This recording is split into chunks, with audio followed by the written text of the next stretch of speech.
We're now 2 days away from the season opener here in Illinois.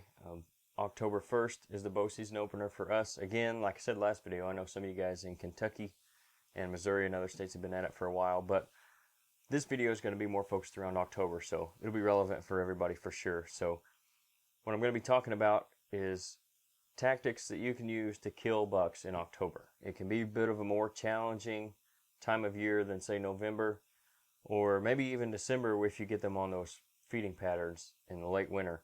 A lot of guys struggle with killing big deer in October, but at the same time, a lot of guys kill big deer in October every year. So this is kind of some of the ways they do it. This is some of the ways we've done it in the past, and we have success. This is ways we look to have success this fall if we can get on some nice deer. So we'll start with the summer trail camera trap. And what I'm talking about there is you may have bucks on your trail cameras this summer that won't be there this fall. So don't think just because you've had pictures of these deer all summer long that they're going to be on your property in the fall, because bucks will generally spend time in the fall in a completely different place than they will in the summer. They just need different things. They like different things, whether it be open space in the summertime versus that high stem count, thicker stuff in the fall, that kind of stuff. Different kind of food sources when it comes to that. Your food plots that you've got planted for the fall, they want to be there, hopefully on your property.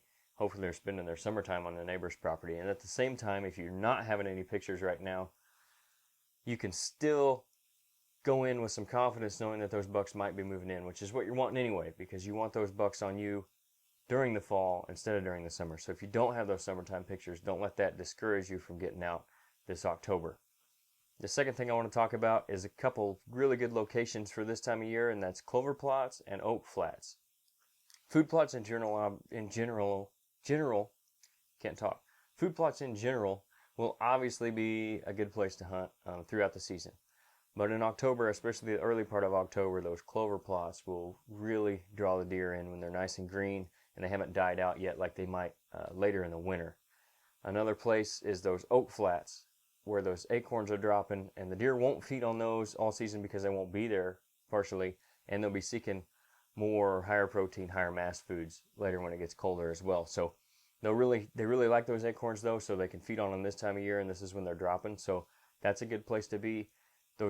Especially those big mature bucks will spend a lot of their time right before they go out into the big ag fields in those oak flats and those clover plots just inside the wood line. So they're not going to go out into the big open space, say during daylight, but they will spend the time kind of milling around, feeding around on those clover plots and on those oak flats right before daylight. So that's a really good place to catch them. The next thing is travel corridors. That's another good place to sit. You don't want to sit too close to the food side of that though, where you might be coming in and out of an ag field and spooking those deer either in the morning while they're still out there, or in the evening you have to get down and go out through that ag field where they've worked their way to, and then you're spooking them off that field, running them off your property altogether. That's why access is so important on those travel corridors. If you don't have good access to it, this is not the time of year to hunt it.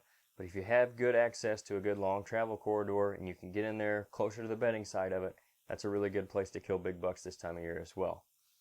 The big bucks we're talking about are the core bucks that you have on your property. So the deer you've been seeing for 2 and 3 years that have stayed on your property, the bucks that you've seen in the past, which is where those past trail camera pictures and those past encounters can really come in.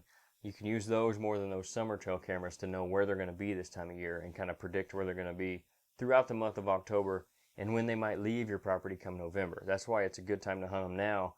They can be a little more predictable, and they're not moving off to a neighbor's property or moving 1 to 2 miles chasing does during November before they come back in December. And you can get those deer killed before maybe they move off and someone else has a crack at them. So really good time to hunt your core bucks in October. The next thing, take advantage of the pre-rut. That last week of October, that Halloween week, has historically been one of the best times to hunt all year. The bucks are just starting to expand their daylight movement, whereas the rest of the month they're only moving 300, 400, 500 yards from their bedding during the daylight, unless you have that good weather coming through, which we'll talk about next. But that pre-rut, they'll start extending that movement during the daylight, and if you don't have the property set up where you can get close to their bedding and kill them when they're only that 400 or 500 yards away, that pre-rut's a good time to do it, because maybe they're getting onto your property now in the daylight rather than showing up at night. They're checking for does, they're running those scrape lines. That's a good place to be for sure in the pre-rut, even throughout the month of October, but especially when you get towards the end when they're getting closer and closer to the rut.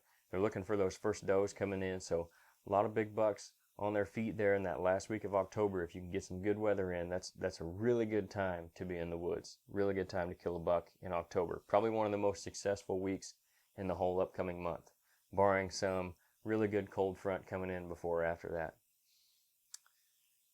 The last thing is kind of on that cold front, which kind of overarches all of this stuff, is to hunt the weather. If you can get a big drop in temperature or a big change in wind speed from high to low, then that's a really good time to be in the woods. A lot of times those will happen around big events like storms and cold fronts moving in. Obviously, if the temperature's dropping, you got a cold front moving in. Those are really good times to be out in the woods in October as well. So, and the drop in temperature and the drop in wind speed is all relative as well. So it doesn't necessarily have to be from 50 degrees to 30 degrees. If you're dropping from 70 to 50 or even 90 to 70, those are all still 20-degree drops, and the deer feel that just like we do. It feels a lot better at 70 degrees than it does at 90. Even though it might feel better at 30, they're still going to be up on their feet because they've been fighting that 85, 90-degree weather for the last week, 4 or 5 days, whatever it's been, and now they got some cooler weather. They're going to be up on their feet, more active during the last bit of daylight, maybe even early in the mornings. Those are some days you can slip in on a morning hunt in October. I know a lot of guys kind of write off mornings in October altogether, but you get the right weather moving in, or on the backside of a front, on the backside of a big storm where they've been laid up all night and they didn't get to go out and feed like they wanted to. Maybe they're doing that in the morning. You got the right stand for it. Those are some October mornings where you can have some success.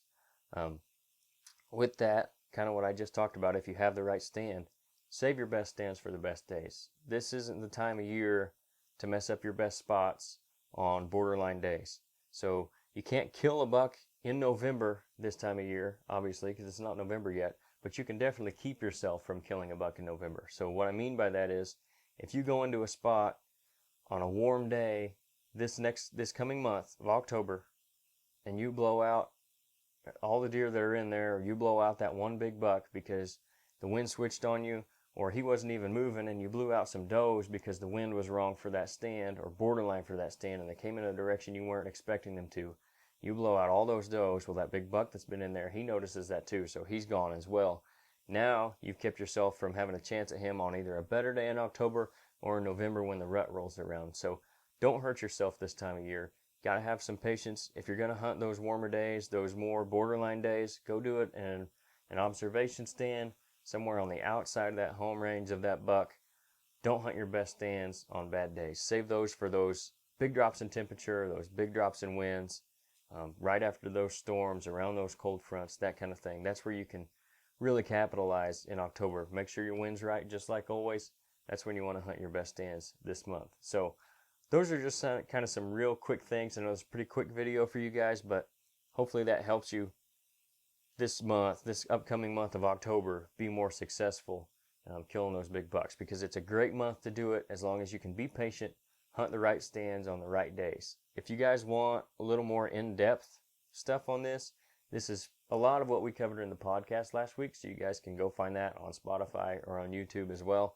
After you finish watching this video, just go click on the podcast there. We don't have any video for that yet. Hopefully we will have soon, but we kind of cover a lot more of this stuff in depth. We got Nate, Dad, and Jeff on there, so they kind of offer some more perspectives on it as well. Hopefully, like I said, this stuff will help you guys. Maybe it's some stuff you weren't thinking about. Maybe it was, but you just needed reminded of it. Get out there on the best days this upcoming month. Hunt those core bucks. Take advantage of the pre-rut, even if you can't get out kind of earlier in the season. If you do have to get out, be smart about it. Don't let those summer trail camera pictures distract you from what's really going to go on in the fall. Hit those travel corridors, clover plots, and oak flats, and you guys can have a lot of success in October. You don't have to sit around and wait for November.